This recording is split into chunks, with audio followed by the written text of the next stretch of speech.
the glory He sheds on our way. And while we do His good will, He abides with us still, and with all who will trust and obey. Trust and obey, for there's no other way to be happy in Jesus but to trust and obey. But we never can prove the delights of His love until all on the altar we lay. For the favor He shows, for the joy He bestows, are for them who will trust and obey. Trust and obey, for there's no other way to be happy in Jesus but to trust and obey.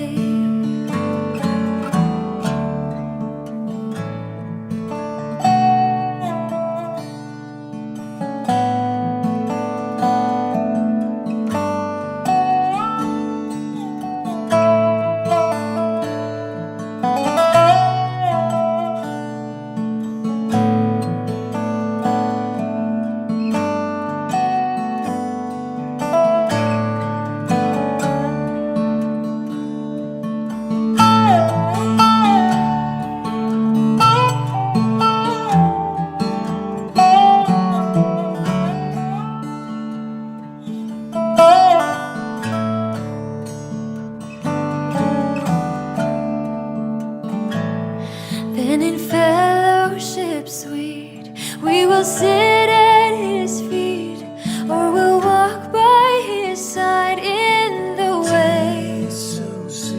And what He says we will do, where He sends we will go. Never fear, only trust and obey.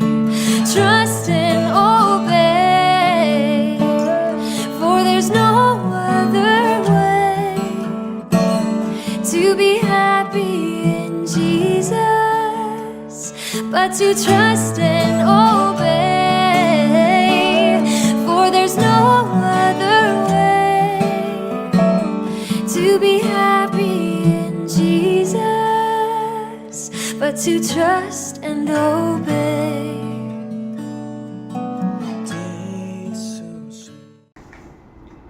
Magandang umaga po muli sa ating lahat. At tunay nga pong nakagagalak na ating sisimulan ng ating araw kasama ang ating Panginoon. Ang ating devotion po ngayong umagang ito ay may pamagat na Trusting in the Lord. Trusting in the Lord. Ang ating teksto po ay matatagpuan sa Aklat ng Salmo, chapter 26, verses 1 to 3. Ito po ang sinasabi. Iligtas mo ako, Yahweh, sapagkat ang aking pamumuhay ay malinis. Ako'y nagtitiwala sa iyo at hindi ako nag-aalinlangan. Siyasatin mo ako, Yahweh, subukin mo ako at alamin mo ang laman ng aking puso at isipan. Pag-ibig mo ang gumagabay sa akin at sa katotohanan mo ako namumuhay. So blessed are we for hearing and reading the word of our Lord this morning. Ang mga talatang ito ay nagpapakita ng pagtitiwala ng salmista sa Diyos sa kanyang malinis na pamumuhay at pagnanais na siyasatin ng Diyos ang kanyang puso't isipan.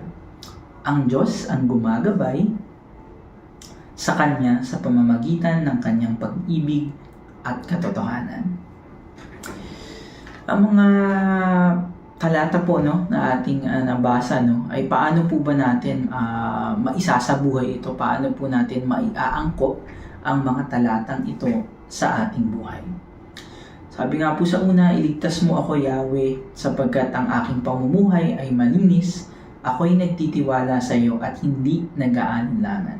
Sa talatang ito, ang salmista ay nagpapahayag ng kanyang tiwala at pananampalataya sa Diyos. Bilang mga mananampalataya, tinatawag tayo na mamuhay ng may katapatan at integridad.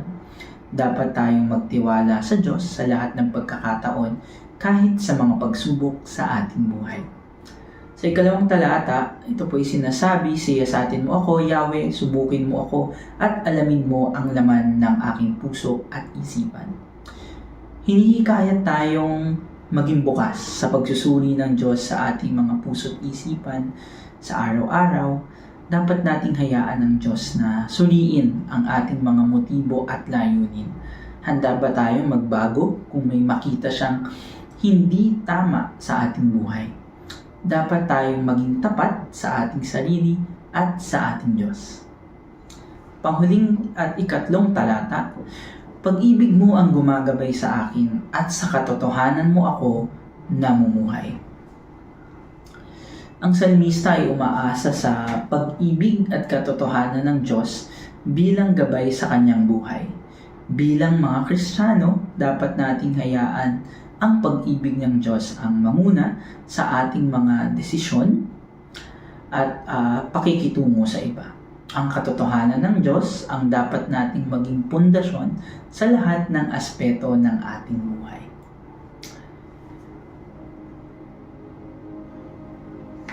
Tayo pong lahat ay manalangin.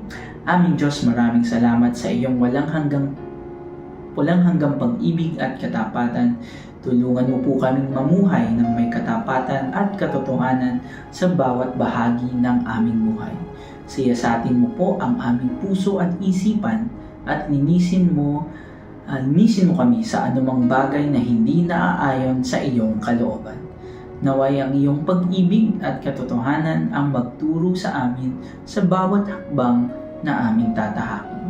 Sa pangalan ni Jesus. Amen.